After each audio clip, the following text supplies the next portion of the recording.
Добрый день, уважаемые коллеги. Рад приветствовать вас в Бишкеке на очередной сессии Совета коллективной безопасности Организации договора о коллективной безопасности. Позвольте поприветствовать Касым-Жомарта Кемелевича Токаева, который сегодня в первый раз принимает участие в качестве члена Совета коллективной безопасности ОДКБ.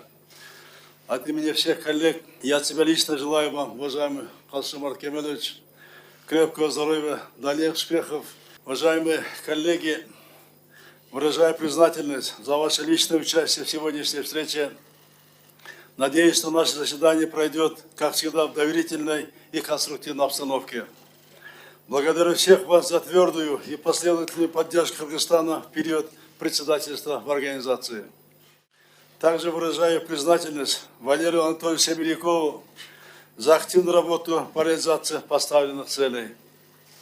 В качестве наших приоритетов мы определили 6 направлений по усилению общей безопасности стран ОДКБ. Кыргызстан в период своего председательства стремится внести вклад в повышение роли нашей организации в создании более безопасного мира.